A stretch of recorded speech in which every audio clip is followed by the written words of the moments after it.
Exam 2, where we have this U-Heart doohickey in the mechanisms lab.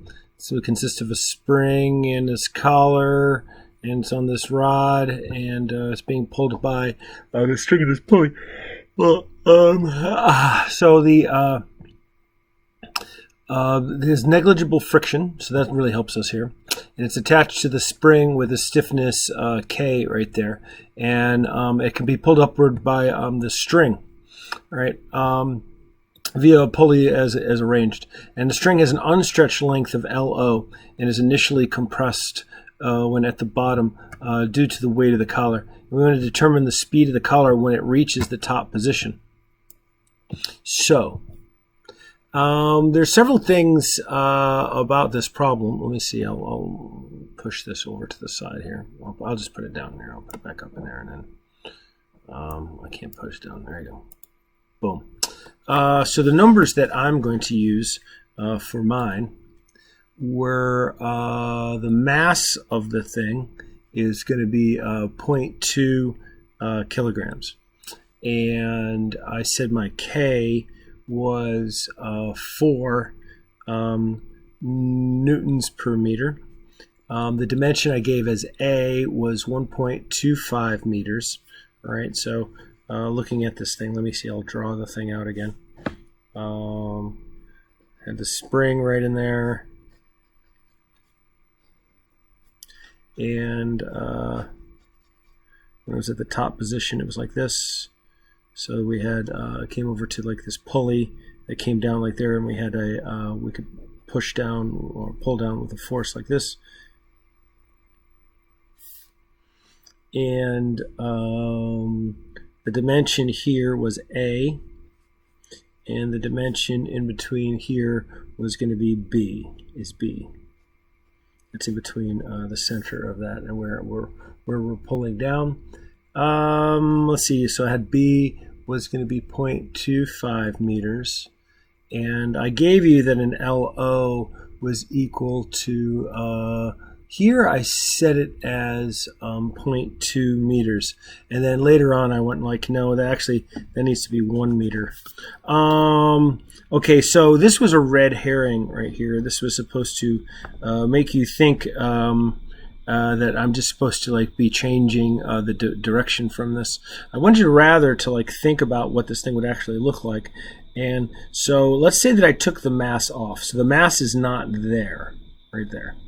Okay, so the spring is now going to have, now, let's say that was LO right there. That would be LO. Well, it doesn't really actually matter because between whatever this was right here is going to be the initial amount of deflection. And the initial amount of deflection is simply going to be the weight divided by the stiffness, right? Because the weight of the thing would be stiffness times that deflection. And then when it gets to the top position up here, right? So maybe I'll make another diagram over here to kind of show. This is when this thing is in the top position right here. The spring is stretched out, but it's going to be stretched out. Okay, so here's the hidden position right there. It's going to be stretched out this amount right here. And so that's going to be del 2. So it never actually mattered what the original length of the whole thing was going to be. We just know that it's moving in between here and here. At some point when you take the weight off of the thing, it's in its unstretched position. And so it's in compressed here and it's stretched here. And it's not supposed to be a trick as much as it's supposed to be something. I don't want you to be just like blindly coming through the thing. So like, let's set the problem up and look at a couple of the other maybe unique features that are right here. Okay. KE1 equal to 0. PE1 is now going to be 1/2 K del 1 squared, right? It stores up energy right here. This is also the datum, so there has no potential energy there. U1 to 2, this is where probably people will make the most amount of mistakes. You're going to try to like mess around with the angles right here. But this force moves in a straight line down to here, and that turns into energy, right? So all you need to do is figure out how much string is going to be used up when it gets when this thing gets all the way back up here, because that's how much this is going to pull, right? So I decided to call that delta y. I didn't have a better name for it. But if we go over and maybe let's do a side little thing, what you need to do is figure out what the hypotenuse is, and then subtract out what this b from it, and then that's going to be the distance that thing is going to move. So I might call my delta y is really going to be the square root of a squared plus b squared, but minus b, right there. And so that's going to be the work is going to be that F times and did I ever tell you what the F was? Yeah, I did. I forgot to write mine down. F was equal to 8 newtons in the problem as I originally wrote it. And then PE2 is going to be a combination of the gravitational. So mg and let's say a, because that's the amount of distance that goes up here. But it's going to be plus 1/2 k, and that's going to be del 2 squared, right? And so del 2 is really just going to be a minus del 1, right there, because it's going to be this distance right here, right, or something like that. That distance in between there, because we've been measuring from the bottom of this thing up to here. Actually, we could probably make an argument that we should subtract that a little tiny bit because of the distance, the distance in between here and here, right? Yeah, I think actually you could actually make that case. But because this distance that's given right here is between here and here. But I guess it could be down. Yeah, you could just shift it down. No, you're right. That's fine. It's fine. It's fine the way it is. Okay. And then KE2 is just 1/2 mv2 squared. Focus. Focus. Very good. All right, so plugging some values into this, I had a weight of the thing of 0.2 times 9.81 divided by 4, and let's see what we come up with for that. 0.491. Should be more decimal places than that. 0.2, 9.81 times, and then 4 divided 4.905 meters. That's why I made the original length something larger right here, so hopefully it wouldn't. No one would look at the thing as well. That's impossible to do. All right. Well, you just don't know how far this thing is below that. All right, and then well, I could go over here. I could do this guy too.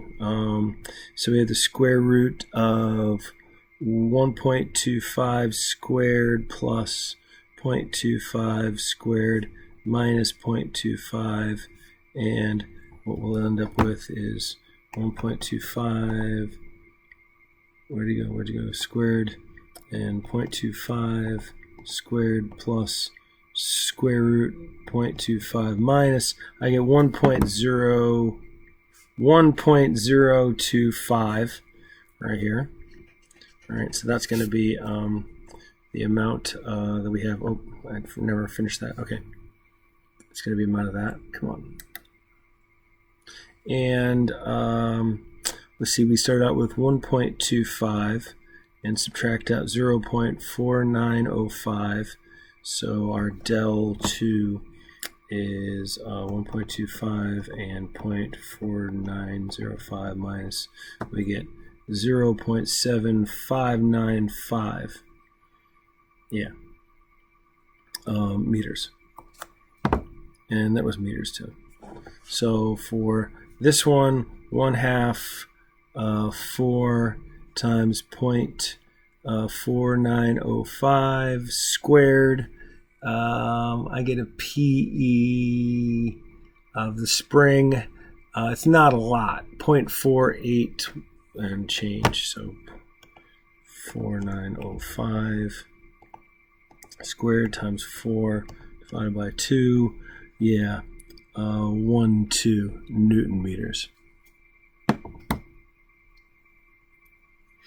And then for this is going to be 8 times my 1.025.